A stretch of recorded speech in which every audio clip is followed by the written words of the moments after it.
There is a moment in so many people's lives, and maybe you felt it too, where you look around and you realise that you are absolutely running on empty.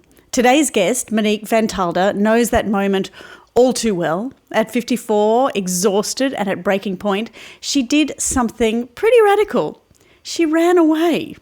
And what followed is now what she calls a grown-up gap year. And I think it is a wonderful concept. Can you imagine putting your life on pause just for a year or even a month or even a day? Just taking time for yourself to go on a bit of a journey of rediscovery and courage, which is what it would take to do that for all of us, I'm sure, and finding your joy again. Well, Monique joins us today to talk about what happens when a woman finally stops putting herself last and how she found her spark again, no matter what age you're at. So she's going to give us some red hot tips, really, on how you find the joy, and if you need to take a full year, or whether if we work towards this is something that we can do every day. Just a pause every day. Monique, what do you think? Do you need the whole year, or do we just step back for a second now that you have gone through the process? Hello, Shelley. No, every day. Every day counts. And look, we were having a little chat before, and a grown-ups gap year. It's a fabulous, catchy title. However, I did not run away for a year, so we'll put that out there in the first instance. And I, in retrospect, started 6 months prior to actually taking off, and it was the everyday small moves that I made. There was an inciting incident. There's something. I think, the human spirit can absorb so much in life, and then it's not necessarily the thing, but it's just one more thing. And one more thing happened, and that was passing of a dear friend, which was devastating in and of itself, but that was my line in the sand. So I woke up, and from that point onwards, it was every day that you need to make count. And that's where we went. Therein lies the beginning of a grown-ups gap year. We get to this point in our lives, our kids are becoming fairly self-sufficient, and yours, at your point, were a little bit older than mine are now. You think, okay, I might find time for myself again, and we talk a lot about that here on the podcast. What can we do in those moments to put ourselves first? But often, as you say, it comes down to that breaking point where you haven't been doing it regularly. You are always putting everybody else's needs first. And sometimes it's just that explosion of a moment that I am out of here. I need just time to myself. For you, how did that actually evolve, and what did that day look like? Absolutely. So as I mentioned, the previous 6 months, I still had my baby was in HSC, and they were back-to-back HSCs. I have two sons, and it was through COVID. So it was exciting times for everybody, to say the least. And so I had spent some time back on my well-being and doing all of those sorts of things. And then when the borders opened, I made a trip to a North Queensland home we'd had for many years. My family have lived up here for decades in the Whitsundays. And so I joke that I went to change the light bulbs and then just never came home. And it's as simple as that. So what happened on that particular morning was I woke up and it was a hot coffee. It was literally a hot coffee that unfolded everything that was to come next. I sat and watched the sunrise and just suddenly thought, oh, okay, this is what you can do when you are a grown-up. I have young adult sons. I have a husband who's well able to look after himself. And I don't know, this creeping little idea came upon me that I don't think I need to go home on that plane tomorrow. I think I'm going to stay here. And that's what I did. It was a hot coffee. That's a big girl decision, isn't it? Because, again, all those thoughts pass through your mind. Oh, but I'm expected to do this, and I need to do that, and I still got to pick up the dry cleaning, and this is still in the wash. There's all those things that stop us, I guess, from doing exactly that. Just halting, shifting, changing. There's always something holding us back. How did you stop that pull to return home? Look, there's a lot of conversation about, we need to weave some hormones in here a little bit, because we are talking about midlife. And I think probably the preceding, 10 years had been a perimenopause period. But this is, we're talking 4 years ago now that I had my moment. And that just really, even then, that recently, it just wasn't a conversation. And so in retrospect, definitely there was a point of breaking point. There were definitely some hormones in there.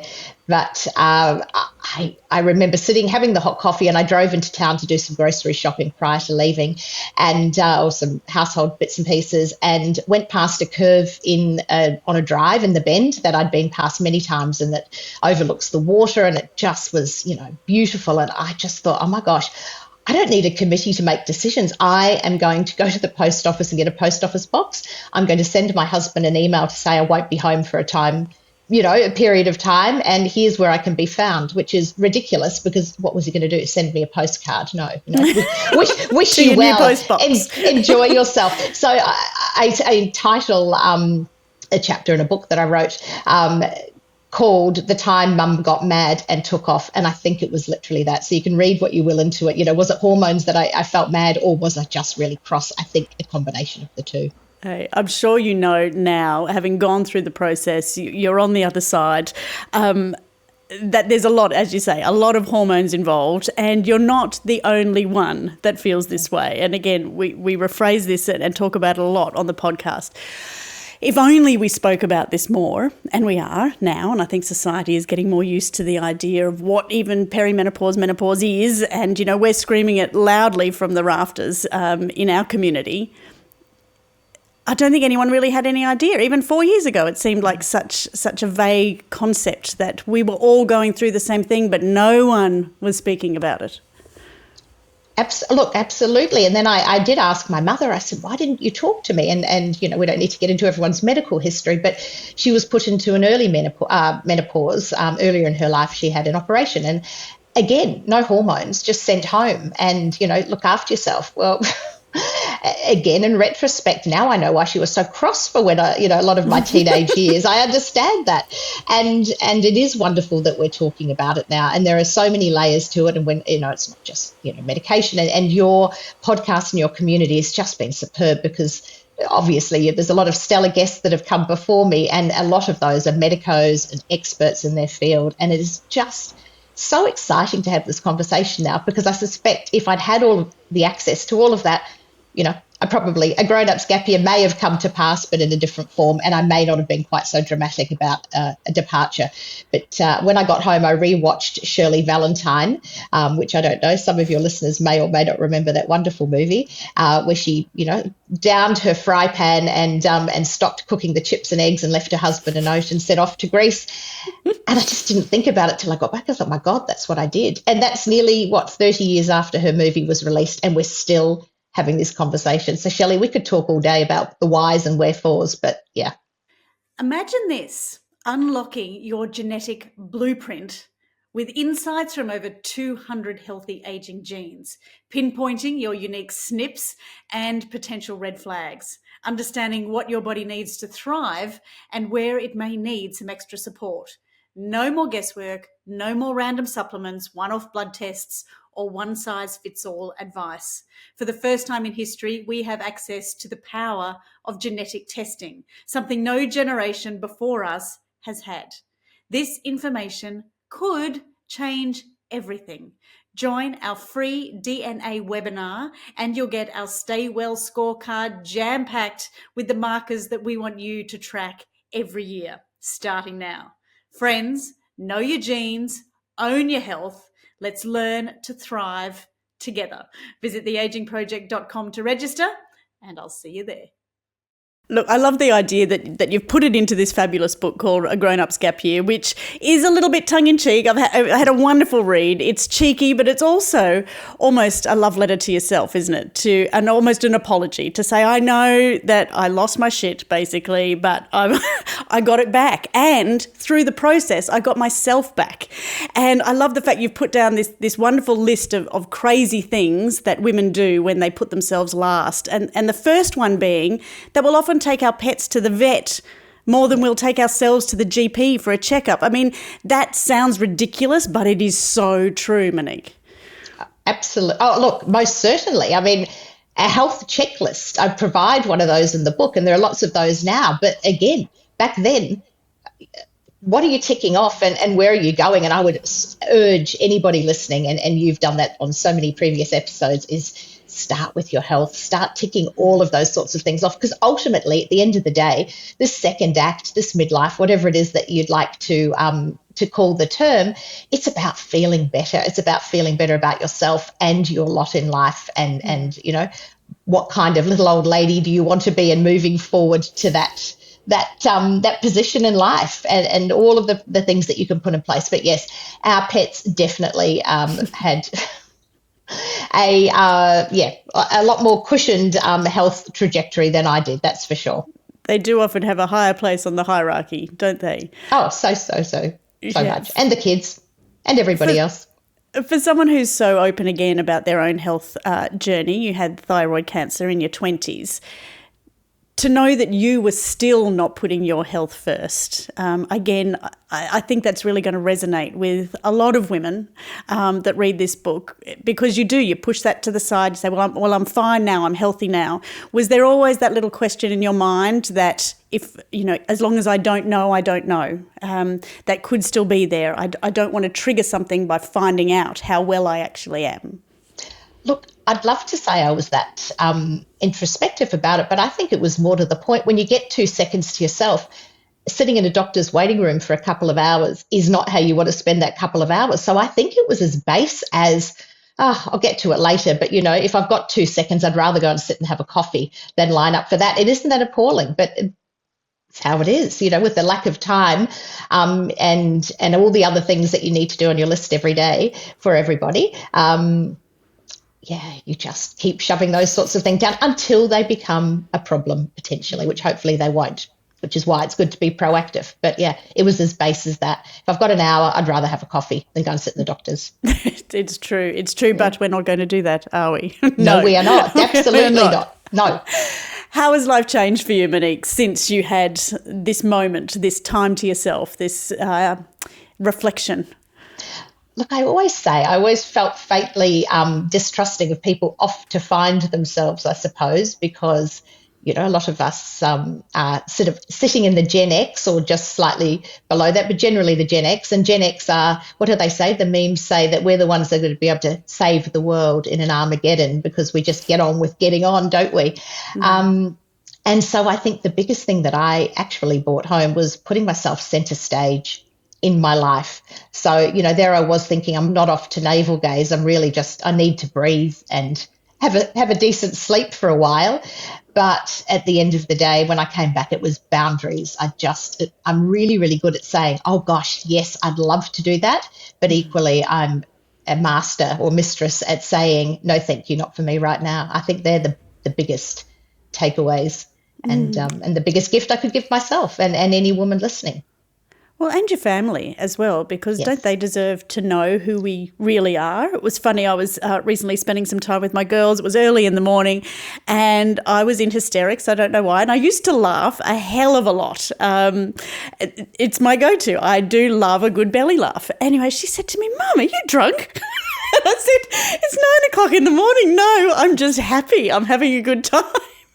And to see my 13-year-old, you know, question why I would be so happy in the morning, I had to take a moment and go, wow, they really don't know all that much about me. You know, they know me as a mum, and this is a period of time. Do you feel like you actually gave your family yourself something new about you that they didn't know when you came back from your gap year? Oh, absolutely. And I'll go back a little bit. When I was traveling, and I did travel solo, I think the first penny drop was when I saw myself reflected back in the eyes of strangers. And to your point about, you know, being happy and laughing, so many said, oh gosh, you're such a happy, joyous person. It's so lovely. Even early in the morning, you're happy. And I thought, my gosh, I am. Where did that woman go? I used to be. Exactly. Oh, she's back. How thrilling. So, yes, there it is. My kids and my husband are able to see this woman who is happy and is happy with our circumstances and with her circumstances, and the things that I wasn't so happy with, I've made some changes, you know, within the strictures of a family life and a community that you love. It's not all about you. That's a narcissist, but putting yourself center stage and setting some boundaries just can't help but spark some joy. It's as simple as that. And so, yes, I smile in the mornings and laugh now too. Isn't it great, Shelley? I think it's wonderful. A quick pause in today's episode to share some of my must-try products at youmusttryit.com. Through the Aging Project, I've learned managing stress is something to be intentional about, which is why over at youmusttryit.com, we've created a stress and sleep page with all of our favourite products. After today's episode, go check out the Shakti mat. This is an acupressure mat with over 6,000 spikes. Yes, I swear by it, as do so many of our customers. Even previous guest, Dr. Peter Wright from the Vera Wellness Clinic said, "I love this mat, Shelley. Thank you." It is my pleasure, Dr. Peter. To grab yours, just go to youmusttryit.com and type Shakti. That's SHAKTI. You'll also find essential oils, supplements, and organic teas, all designed to reduce stress and aid sleep. Trust me, all are a must try. Just go to youmusttryit.com for a 10% discount off your first order and to join our community. Well, it's funny because, again, once you're sort of through the morning routine and I realise that the girls are on the bus and they're off to school and I have a moment, yes, I am very happy. But that short period of time that they see me in the mornings, probably I'm not at my happiest. But it is those little reminders of who was I before I was this middle-aged person and who do I want to be for the next half of my life, really. And that is a wonderful concept for a gap year or a gap day. And it's not new. We were lucky enough to interview Elizabeth Gilbert recently, the author of Eat, Pray, Love. And she told a wonderful story about coming back through customs and, as they're stamping her passport, the customs officer said, "Oh, where have you been and what do you do?" And she said, "Oh, I'm actually an author. I've been travelling, looking for new ideas and, is there anything you've written that I might have read?" said this customs officer. She said, "Oh, well, I'm probably most famous for Eat, Pray, Love." And the officer jumped out of her chair and yelled out across customs and border security saying, "Hey, it's the Eat, Pray, Love lady." Because she said they have so many women come in through, border control saying, "Oh, I've just had my Eat, Pray, Love moment. I've just had my moment. I've taken time out." So you're not alone, Monique. And I know you probably feel like, "Oh my goodness, I'm putting myself out there. I've now written a book about it. I'm telling women to pack their bags and run away." And it's not that at all, is it? It's a little bit of taking back some time for yourself. And not until we get to this age do we really have that time to do it. What do you do with your free time now? I have to learn about myself. Absolutely. And it's true. And it's a shame that we do kind of wait till we get to this age and stage, isn't it? Because you can find pockets along the way, but when it's a busy, packed life, it's really hard to do that. And actually, I might just talk to that briefly because we are in different circumstances and we either have children or no children. And I speak through the lens of being a mum and a wife, but there are so many of us that are neither of those. But we're caring for parents. We're the sandwich generation if we're talking about Gen X. And I have girlfriends who have younger children still, and they look for pockets of time themselves. One of them loves swimming, and also I'll give it a practical example of the sorts of things you can do. Is she said, "I'm just feeling so ho-hum about my life, but I can't take off." And I said, "Well, we live in Sydney and there are so many outdoor swimming pools. Why don't you choose a new one every couple of weeks and go, have a quick coffee afterwards?" And just there are small pockets of joy that you can find within your postcode, quite literally, that speaks to that, I think. What was your scariest moment, Monique, of being out there in the world alone for a moment? Yes. The scariest moment that I actually had was as I was dropped off by my eldest son at the airport. He was 20 at the time, just as I took off. And I was behind a young man in the queue at the check-in. And the check-in person said, "What are you doing?" He said, "I'm off for a gap year." And then under my breath, I thought, "Oh, my goodness. Probably that's what I'm doing too." I hadn't thought about it. And then I thought, what on earth am I doing? I'm a middle-aged woman. This is Freaky Friday. My son has dropped me off. I should be dropping him off. And that's when the wobbles really started. I just thought, what on earth? I wanted to call him and say, "Please turn around. Mum's just gone mad. Come back. I've changed my mind." That was the most frightening. And then after that, had an airport coffee and got through customs and sort of settled myself down. So I think the scary bit was just every now and then a little bit of a niggle of what am I actually doing? Why am I here? And is this okay to be doing? But they were the most frightening internal moments, I think, the things you talk yourself off a ledge. If and when we travelled as kids, there obviously wasn't the technology that kids that travel have now. I remember being away and you'd ring in, 1-800-REVERSE, what it was, or you'd what would you do? You'd call and say, can you connect to my parents, please? But that was like once a month. Maybe you'd check in with your parents. And now I know that kids that travel can be on their phones all day, or they've got their profiles up. So you're seeing what they're doing every day and you still feel connected. Did you stay connected to the family while you were away, or did you completely disconnect? No, look, I did. I had a phone call. I wrote about this one in the book. I had a phone call on my first morning from my darling eldest, and something sad had happened to him. It wasn't life-threatening, but he was sad. And I listened, and then I was so depleted. I weakly said, look, I think you just need to go and call Dad on this one, and, he can work this one through. So I did keep in contact, but I was just careful not to immerse myself in the day-to-day minutiae, because I'd been away before. My husband and I, didn't necessarily have a lot of family support. So if we needed or wanted to go away, we'd have to do quite a bit of it separately.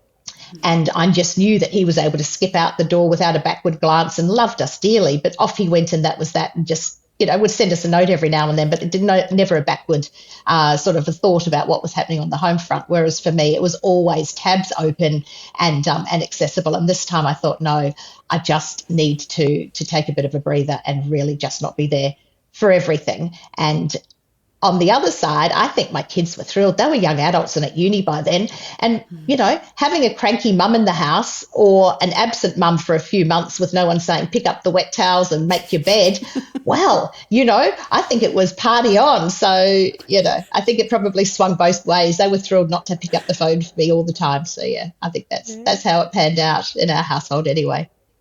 And again, it's that parental guilt, isn't it, that probably held you back, and yet they did survive on their own. In fact, they probably thrived on their own. They might have even learned to cook something along the way. So it all comes back to our perception of it. And I know, as I said, the book is quite fabulous because there's some very practical lists in there of what people can do for themselves. But then there is this lovely depth to you about finding your own worth. And I think even for women who are, the chief of staff of the family, as you put it, or the manager of household affairs, those that are perhaps juggling a job and younger children as well, we do lose our own worth along the way. And even if it is just a small reminder for someone that, hey, that reflection in the window, or when I look at myself in the mirror, I really want to be proud and happy with who I am, and I do want to prioritise myself. It doesn't mean you love your family any less.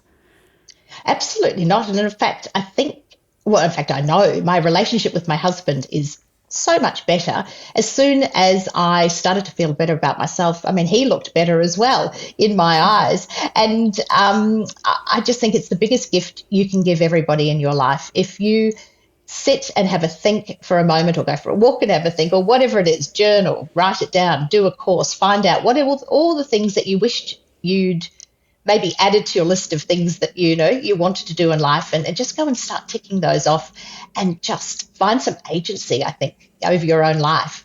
There are different seasons for doing all of those sorts of things, but at the end of the day, I just think that is gold, and everybody is going to benefit. You are now a Project Fabulous Woman, and I think that's such a wonderful catch cry that we should all take on board about making our own selves our fabulous project to become fabulous women. You're obviously an overachiever, Monique. You've written a book, you've now got a podcast happening, there's a lot going on in the next chapter of your life. What are you most looking forward to now? Look, an overachiever, I don't know if I am. I think what I'm doing is scrabbling to make up for lost time. I feel like I was sort of sleepwalking through my life for a period of time, and what's coming next, I don't know. I'm not, despite offering the lists in the book, which, I think when you're pooped, it's lovely to have somebody say, this worked for me and it might be great for you too. And I probably wrote the book that I wish I'd been able to read when I was floundering a little bit. But what's ahead? I don't know. And that's what's so exciting. All I know is I think, I've hit the formula for now in terms of feeling as good and strong and healthy and joyful as I possibly can most days of the week. I'm not Pollyanna. And as for what comes next, I don't know. Let's embrace the opportunities. That's the thrilling thing about life. No life plan, no list. Just let's see what happens and feel good doing it about yourself and everybody that you love. Well, I think that is some beautiful, fabulous advice from someone who took it to the nth degree and is now bringing back all of that beautiful knowledge for us. For all of our listeners out there that are perhaps feeling a little bit invisible at the moment or burnt out or lost, what do you suggest they do today? Look, it's quite trite, and we've talked about the health, so go get your health sorted first, tick all those things off, and then to the point about being a project, I didn't do that consciously, but I think if you see yourself in the abstract, it just makes it so easier to get going. We've all worked on work projects or various bits and pieces, and we're never not going to tick off all the processes that we need to have achieved to get to that, end goal of whatever the project may be. So I think, and I suggest, is start living as if. Find yourself a muse, find somebody that is, living a sort of lifestyle that you'd like to live or doing something that you want to do. And it doesn't need to be the biggest, boldest move. It can just be small steps, but just start living as if you were that person, living the life that you'd like to, and just start tomorrow. Wake up, make yourself a list, and just start ticking off the various things that you can do. I think that's the way to go. And ask yourself, why not now and why not you? And then go and embrace it. Why not, Monique? Why not? Exactly, Shelley. Absolutely. Thank you so much for chatting today, and I really hope that the next 50 years for you is as glorious as you want it to be. If that means having your morning coffee with your husband beside you and seeing the sunshine and reminding you of how special you are, I think that's a pretty exciting 50 years to come. Well, thank you, and thank you for your time. And yes, lukewarm nothing. Let's keep it a hot coffee and moving forward, enjoy. So thank you, Shelley. I so appreciate it. Just lovely chatting.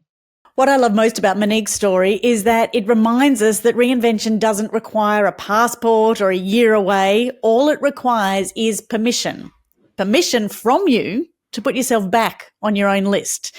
If you're listening and you're feeling burnt out or invisible or like somehow you've gone missing in your own life, then please let our conversation with Monique be the spark to your new journey. You don't need to leap off a cliff or disappear to Austria. You can start small with just 15 minutes or perhaps a kind start, or maybe saying yes to your own joy just a little bit more often, because midlife isn't the end of the story. It's the season where we get to write a new chapter, one that is vibrant and curious and unapologetically ours. So maybe the question isn't, can I take a gap year, but rather, what will my gap year look like? Is it a day? Is it a week? Is it a season? Is it just today? My hope is that you walk away from this conversation believing that you too are a project fabulous woman, able to bring back your spark and excitement for your life and whatever comes next. So thank you to Monique for inspiring us today. Until next week, I'm Shelley Craft, and this is the Aging Project Podcast. As always, the Aging Project Podcast is for educational and entertainment purposes. Always seek medical advice from a qualified practitioner.